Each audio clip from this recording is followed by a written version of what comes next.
Oh, our water can't handle that though. Okay, wait, back to one, back to one. Hello everybody and welcome back to some more Stoneblock 4 today. I gotta do something I really don't want to do. I gotta build a reactor. Now, the reason why I really don't want to do this right now is I'm not certain I'll be able to get all the way through this in one episode for one. But two, I got a small cold and my head hurts. So trying to figure out how to explain the madness that is the Mekanism Fission reactor.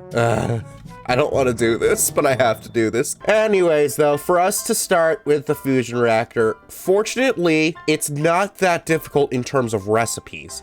I've actually already got almost everything I would need for these, and all the components are actually replicatable. So it's highly easy, actually. All we need is a fission reactor casing, which just takes some stuff that I have in replication. We need some fission reactor ports, stuff I have and stuff for replication. Fission reactor logic adapters. I don't know if I'm gonna mess with those yet, but they're gonna help me about a bit, and same deal as before. The fission fuel assembly, again, all of this is the same deal as before. All right, I got all of them set to replication. So now I can just go ahead and make myself 80 of these reactor casings for starters. And for those of you who know the Mekanism reactor, you'll know there is a reactor glass, but that one isn't replicatable. And the recipe, I don't have a way to automate enriched iron in a way that I'd be happy with right now. So it's not really necessary. So we're just gonna go with this for right now. So there we go. Now we've gotten ourselves our 80 of those. I am then also going to need 3 more of these fission ports that we made before. Okay, this is where this is going to get tricky. There's going to be space inside of the reactor of 3 blocks.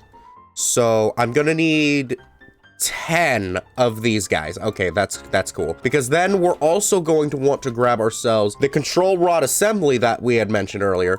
We're going to then want just 5 of those. I probably would have been faster just click it 5 times, but that's fine. And then I can just grab like 3 logic adapters. That should be fine. Now that should be pretty much everything for this thing ready and raring to go. I just need to go into a place where this would be safe, which is why I made another compact machine, because yeah, this one can blow up and it can irradiate everything in like 100-mile radius. So suffice to say, we don't want it to do that. So instead, what we're just gonna do is we're just gonna build this baby about over here, and then I can work with it from there. I might also build a steam turbine, I don't know, but that way we can actually get power from this. So all I need to do now is just build this out by 5, and then I can just build it up by 5 as well. So now with the 5x5 base, I just did the same thing on top of it and put these pillars right here. This is the basic outline that you would need for this. And then this out part could be either the glass or just more of these walls. I'm just doing more of the walls. But what's important is the center part right inside of it, because now up top here, what I want is to put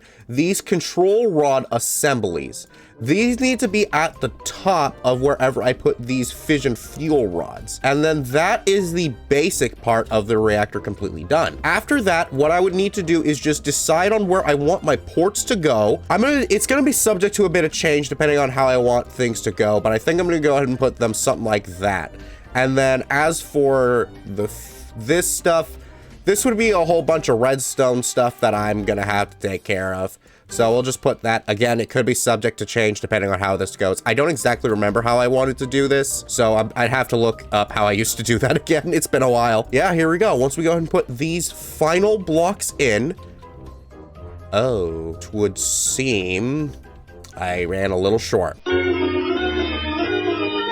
All right, I got the replacement block. So once I go ahead and put this down, there should be, yeah, that red outline. That is what tells me that this thing is going to work. It's just got its beady eyes right there. Oh my gosh, it looks like a little dude. Oh, it's so cute. Oh my gosh. Okay, so here we go. Now we've gotten ourselves our fission reactor already. We just need something for this, specifically for it to start working. And that is going to be the fuel. We also need a coolant. That's just like water and or something called sodium, but you need to do a whole thing for that. But as for the fuel, it's actually more of the same in a weird way, because all of these guys are once again made from components that are completely replicatable and that I have. Heck, this one is actually even more fascinating because it needs refined obsidian ingots, and I actually have exactly 4. You know, this all works out for me. So for this, I'm gonna need the isotopic centrifuge, the chemical infuser, the chemical dissolution chamber, the rotary condensator, and the chemical oxidizer. Some of these I will need multiples of, but since I already have everything to make them, I'm just gonna make them. 5 minutes later. Alrighty, I got all the machines. Some of them I did need a couple more of. I actually needed 3 of the chemical injectors, and I needed a second chemical oxidizer. But other than that, all of these guys are very easy to get. Now, with these guys, I will be able to make the fissile fuel. It's gonna be all a bunch of technical stuff, so I'm gonna get all of that out of the way off screen. But the setup here is not actually that terrible. Some people like to make this a whole line, but personally, I like to just put it along the wall. So we're gonna put it along this wall. 20 minutes later. Alrighty, I got everything ready, and here it is, our hot mess. But it is more compact, so it's able to fit in neatly. I got all the power and stuff back here. Everything here should be ready. I did actually miss a machine that I needed called the electrolytic separator. It's not that hard to get. It's actually one of the earliest machines you would get inside of this mod. But this is fine. The first thing I need to do is I need to put this pipe right here, and then that is going to then start outputting sulfur. That is then going to give us sulfur dioxide. From the other end, with that electrolytic separator, we're getting water from an infinite water drawer that generates 2,000 buckets a tick. And then that's going to get split up into hydrogen and oxygen. The hydrogen I have going over here for later purposes, and then the oxygen is going in here, mixing with our sulfur dioxide to get ourselves sulfur trioxide. That sulfur trioxide is then getting sent up to here. Now up here with the sulfur trioxide, we've actually got a bit of a unique setup because now I'm going to need to get something in here, which is water, which I forgot to grab fluid pipes for. Gosh dang. Well, I got these Oritech fluid pipes, so we're gonna hope that these are good for something. So let's just go ahead and put that there. I believe that's all I need to do. And then yeah, now we're getting water into here, which is turning into water vapor, which then gets sent over to here, mixing with this, giving us sulfuric acid. That sulfuric acid is then sent over to our chemical dissolution chamber, which we can then go ahead and then pump into here some, what was it? Where is it? Why is it? Hang on. Something's gone wrong. I have the fluorite, right? Please tell me I didn't forget to configure the fluorite chicken. No, I didn't. Why on earth is it not going in from the front? Is it because the front of the... Oh, wait, hang on. It's because that's configured to extra, which should be right. But if I just put it for input... Okay, that's how that works for some reason. I couldn't tell you why. Oh, and if you guys are bothered at all by the sound effects of this, there is a muffler mod. People usually like to throw those into these mod packs, so if you're ever trying to do something similar to this with other mod packs, there is muting upgrades in the mod, but this other mod is just easier for this to get. So now that we got the hydrofluoric acid, we just need to get that up to here. Easiest way to do that is to just grab ourselves another tank to put the hydrofluoric acid in, and then the left side here we could send to output. So that way that's now automatically going over into here. The final step in all of this is to just send this one to output. So now our uranium is making yellow cake uranium. That yellow cake uranium is making uranium oxidite. And then those guys are mixing together, creating uranium hexafluoride, which gets sent all the way up to here, making our fissile fuel. It actually made it all very fast. So there we go. Now we've gotten ourselves our fissile fuel set up, all automated. I put a bunch of speed and energy upgrades into these guys off screen. You can just buy them at the Echo Shop. But that then begs the question, how are we going to get our fissile fuel all the way over to our reactor in our compact machine? That's where the quantum entangler comes into play. I already have 2 of these, but if I wanted to make it, it would just be some more refined obsidian and these guys, which I all have set to replication. So then what I can go ahead and do is just put the quantum entangler over here, and then, oh right, because I had one of these for the dissolution chamber. That's interesting. Okay, well then we could just set this one to fuel, and then this will now have that. So now this is set to that, and it is just going to start intaking our fissile fuel. And it could hold quite a lot of it too. Oh my goodness gracious. But now what we can just go ahead and do is... here's the question. Yeah, I am gonna need the mechanism wrench for this. Okay. The reason I need the mechanism wrench is very simple. There are different modes for this thing. We have output waste, output coolant, and input only. These two are going to be the inputs. So then this side we can have output waste and then output coolant. Do I want that to be that high then? Because it's probably fine. I'll probably make more quantum entangleporters for that. So then what I can go and do is just put our quantum entangleporter right here, set this to fuel, and then go into the configs and then make the right side output for gas. And then we should get the thing there. Okay, what about for fluid? Oh, wait, no, I forgot to look at the picture. Okay, well, yeah, there we go. Now we've got ourselves our fissile fuel all in here. If we were to start this baby up as it is, it would explode because we do not have coolant in here, which leaves only water for this thing. Okay, so actually, I remembered something from Stoneblock 3, incidentally. What I need to do is I just need to build a dynamic tank. For those of you who don't know what a dynamic tank is, it's also from the Mekanism mod, where what I just need to do is make a little hollow box like this. I could make it bigger, but I probably don't need to do that. So we put that all together, and there we go. Now we got ourselves our dynamic tank. Now, what I need to do is I need to put this thing to empty, but the Evertide amulet from Project E is an infinite bucket. So by having this thing be on empty, it's going to try and empty an infinite bucket and create an infinite amount of water incredibly fast. I actually did this in the last series in Stoneblock 3, and it was just as beautiful as it is now. Oh my gosh. I'm so glad I didn't need to find anything else. Now, even though I've got a massive amount, transferring it quickly is still going to be an essential. The fastest way I can think of right now where it won't cause things to backlog is actually going to be Laser IO. Now, Laser IO is not a very complex mod. It all revolves around this thing here called the laser node, and it's actually relatively cheap. It all just comes down to the logic chip, which I can get from the world engine with some nether quartz and some charged redstone. All stuff that I actually have. So after making a recipe, I can go ahead and make this thing once, and that should be enough. Firstly, we're going to want to make the laser node. That's the most important part. We need to make ourselves this laser connector first with just some iron, redstone, glass, and that logic chip. It's very easy for us to get, and then that should get us everything we need for the laser node itself. Now, to make this thing work in configurations, we're also going to want to get ourselves a laser wrench. I don't know if I'm actually going to need this for this, but it should be fine. After that, we're just going to need 9 of these fluid cards, which means I need 9 buckets. It's incredibly easy. Although it is occurring to me, I might actually need 18 because I need to pull from the other side. We'll get into that later. So all we now need to do is just head on back in here, and then we can put our laser right in between this point. And then we can actually go in here and it'll show us where what is what. So if I go ahead and put our fluid cards all into here, we should be able to see, yeah, look at that. All of those lasers are all over there. Now, if I go ahead and siphon one of those and put that over to here, we should see the water is not going in. Right, because I need to configure this thing to extract, and I can increase or decrease the extraction rate, but I mean, it should be fine, shouldn't it? Why is it not fine? Okay, wait, the water is going down.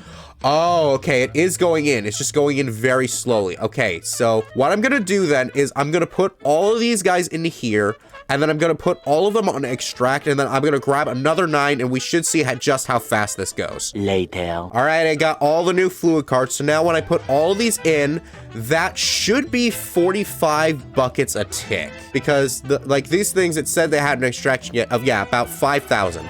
Oh, no, it's 45 a second. Okay, well, that's not entirely ideal. We would still like this to be faster, and fortunately, there is actually a way. As in Laser IO, we have these things here, the overclockers. I don't know what the node overclocker does, but I do know that, oh, I accidentally tabbed out the game. I do know what the card overclocker does, and that makes these guys all the more viable. And fortunately, I don't think I should need it on these guys because, yeah, those are just already putting in what the others are extracting. So, yep, the card overclockers are not expensive. We could also buy them from the light bender if we wanted to, but that would probably be a bit of a waste. So let's just go ahead and grab ourselves 9 of these. They might stack. I don't know for certain, but if I go over in here, Let's go ahead and see. Do they actually stack? Okay, they do stack in 4s. I think I'm just gonna go ahead and increase this. Why does it do it only in 10s? That is the worst possible design you could do. Why does it only go up in 10s? Honestly, you know what? As much as I could make this transfer an obscene amount at a very small amount of time, it's just so much of a hassle to keep clicking this over and over, and I don't know how high it can go. So I think the best bet is to just get a bunch of the card overclockers and then just decrease the speed ticks to 1. And it's like, yeah, we're already almost full. So I'm gonna go ahead and max these guys out. I don't know if I'll do the max fluid transfer amount, but I will see you all in a second. Alrighty, I got all of them, all with their upgrades maxed out, and I'm actually a little bit upset because I discovered something. If I just click these, it increases by 1. If I shift click them, it increases by 10. That's what I was doing before and what I was complaining about. If I control click, it increases by 100, and by pressing control and shift at the same time, the most uncomfortable thing in the world, it increases by 1,000. And it can go all the way up to 40,000, meaning if I tried doing this the way I was doing it before without accidentally pressing 2 keys at the same time, I would have been there a very long time. So here we go. Now we've gotten ourselves probably the fastest amount of transfer rate I could do with this.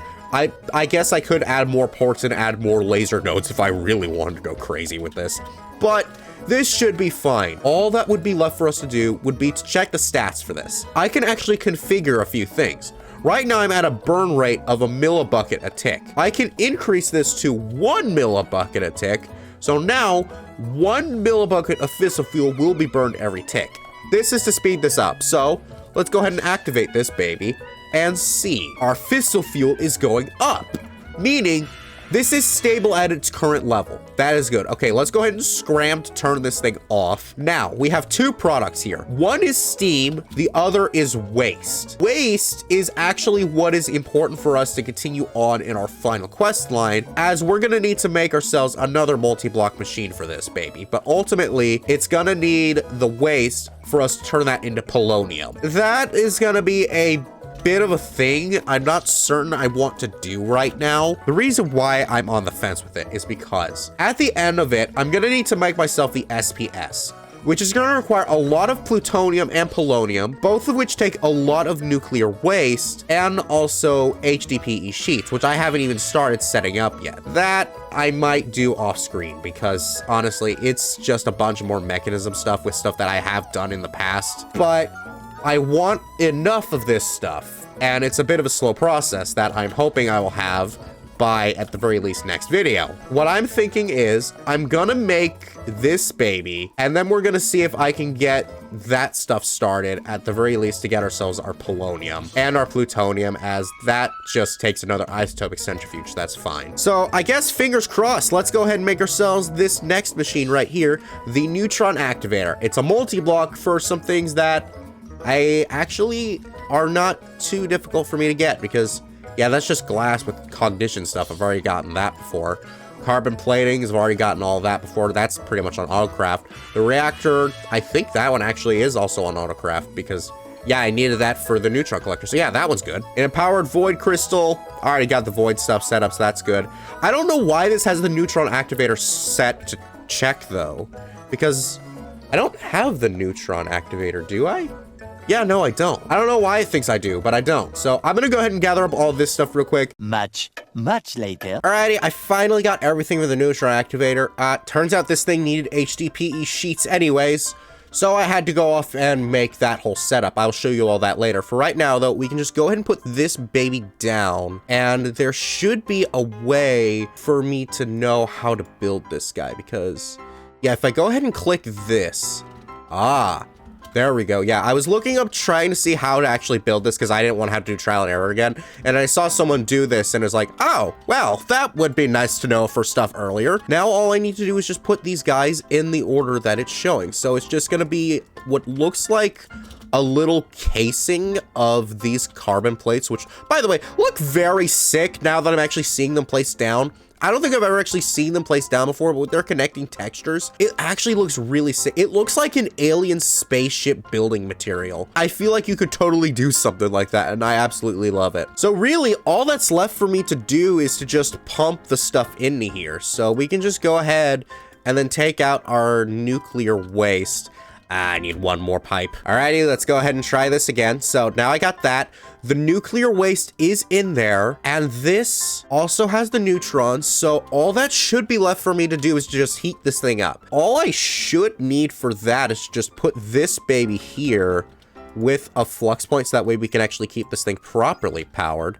And then if I look inside here, yeah, it's getting the temperature, it's getting all of this, so what do you mean there is not enough? Okay, wait, not enough nuclear waste, 10 millibuckets needed. I have that. Oh, no, because it already made it into polonium. Awesome, so that means that this baby does in fact work. Oh my gosh, that is beautiful. So let's go ahead and get a good little thumbnail shot for that. That is good. So now we're getting our polonium. I am gonna need to get some of this stuff in an offshoot so that way I can start making our plutonium. This should be good. So after that, the only thing left that I need to attend to is the steam. I'm gonna avoid it for now, and we'll do the turbine as a backup in case I don't have enough to make the SPS in the next video. So I'm pretty sure it qualifies as a fluid. So if I go ahead and put that there, yeah, that is all gone. With all of this out of the way, the only thing left that I really need to do to get this part fully automated is to just, oh, I just bumped my mic, is to just get the neutrons automatically coming into here. I can easily do that with more quantum teleporters and or other various means of transfer. Actually, I have ender chests. I wouldn't need to make anything else. Yeah, you know what? I'll use some ender chests.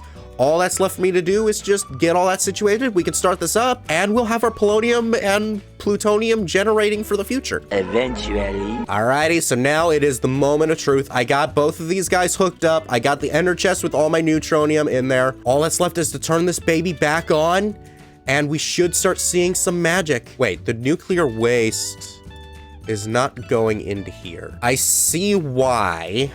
I don't like it, but I do see why. It is because this guy is still taking it more. Even though this one's closer, it's all going over here. Well, here's what I'm gonna do. You see this right here that says max burn rate? That's the maximum I can do with my current size reactor. We're gonna bump this up to half that, 5 millibuckets a tick. We're gonna check our fuel. Oh, our water can't handle that though. Okay, wait, back to one. Oh.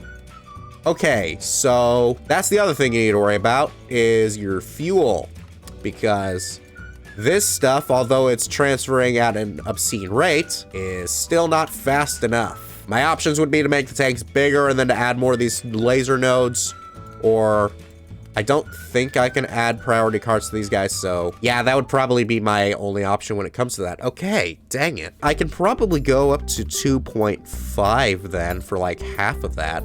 Is that an option? Looks like it's not. Okay, how about 2? Just 2. Is that something I can do? Okay, yeah. Okay, but we are finally getting our plutonium in here as well. That is good. All right, so all that's left for me to do is just chunk load this. Well, I guess these 2 chunks. I could have totally fit these into 1 chunk, but that is unfortunately not at all what I did. Now with this, we are going to start generating our polonium and our plutonium. And for me to get them in their solid forms, that's just going to be more of the pressurized reaction chambers with some crushed fluorite. It's an easy enough setup for me to get, and then the spent nuclear waste, I can just discard that and it'll be completely fine. There is one more thing that I forgot to do that I actually want to do, and that's to set up the failsafe. Tomorrow. Hey, Future Geek here. Not to go into too many details, but my audio decided to crap out on me until we got to the lucky block part of the video. So suffice it to say, we've got to do this all over again. So here it is, the basic setup of what we got. What we've got in here is these are our logic adapters. Each one's set to a different scenario.